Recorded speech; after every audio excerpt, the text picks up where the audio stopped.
Camarade président Vladimir Poutine, camarade président chef d'État africain, camarade chef de délégation, bonjour. C'est un honneur pour moi ce matin donc de prendre la parole ici et de vous passer donc le salut fraternel du peuple du pays des hommes intègres. C'est aussi le lieu pour moi, avant tout propos, de rendre grâce à Dieu, Dieu Tout-Puissant qui nous a permis de nous réunir ici ce matin en bonne santé pour parler de l'avenir et du bien-être donc de nos peuples. Je m'en vais m'excuser auprès des anciens que je pourrais vexer dans mes propos à venir. L'africanité oblige, les droits d'aînesse, je me dois de m'excuser. Camarades, j'ai quelques questions donc de ma génération, mille et une questions qu'on se pose. Mais nous n'avons pas de réponse. Et il se trouve qu'ici, nous pouvons laver donc notre linge sale parce qu'on se sent en famille. On se sent en famille en ce sens que la Russie est une famille aussi pour l'Afrique. C'est une famille parce que nous avons la même histoire. La Russie a consenti d'énormes sacrifices pour libérer le monde du nazisme pendant la Seconde Guerre mondiale. Les peuples africains, nos grands-pères, ont été déportés de force aussi pour aider l'Europe à se débarrasser du nazisme. Nous partageons la même histoire en ce sens que nous sommes les peuples oubliés du monde.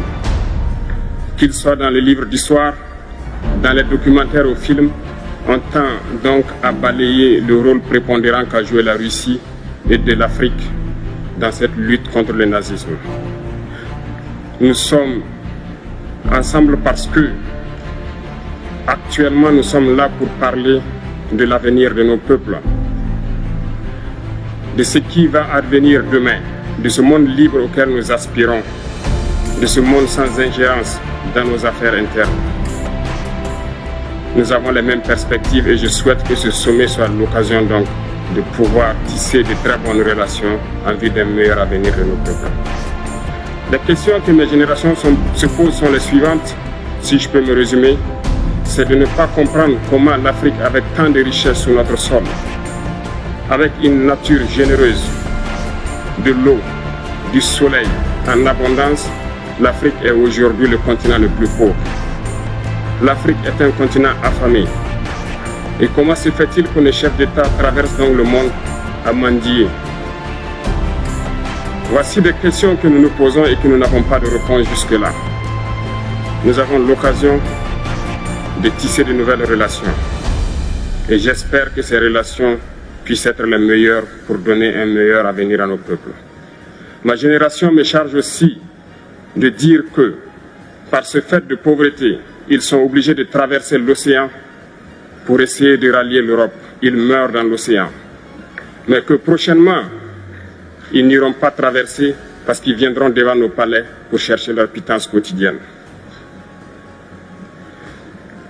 Pour ce qui concerne le Burkina Faso, aujourd'hui nous sommes confrontés depuis plus de 8 ans à la forme de manifestation la plus barbare, la plus violente du néocolonialisme, de l'impérialisme. L'esclavage qu'on tend encore à nous imposer. Nos dévanciers nous ont bien appris une chose.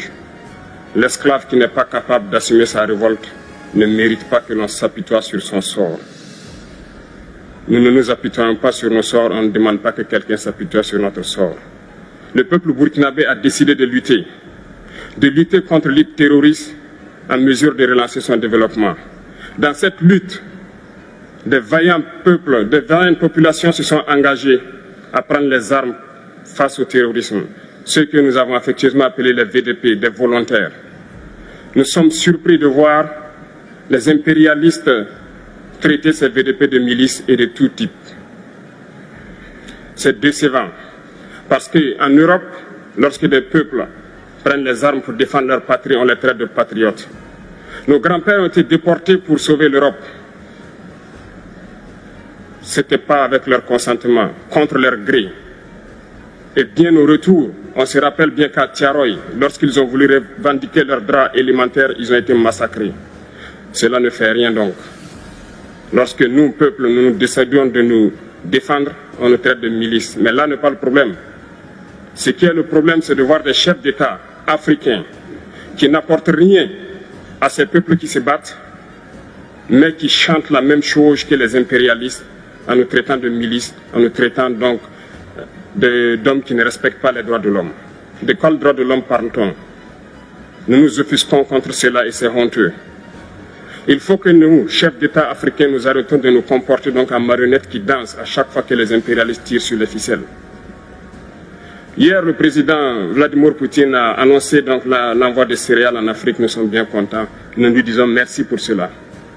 Mais aussi, c'est un message passé à nous, chefs d'État africains, parce qu'au prochain forum, nous ne devrons pas venir ici sans avoir assuré, pour ceux qui ne connaissent pas la guerre, l'autosuffisance alimentaire de nos peuples.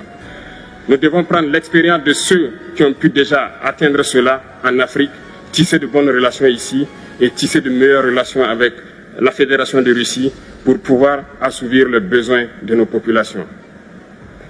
Je ne serai pas peut-être long, le temps imparti est très court. Nous sommes obligés de nous arrêter à un moment donné. Mais je voudrais terminer en disant que nous devons donc rendre hommage à nos peuples qui se battent. Gloire à nos peuples, dignité à nos peuples, victoire à nos peuples. La patrie ou la mort, nous vaincrons. Merci, camarades.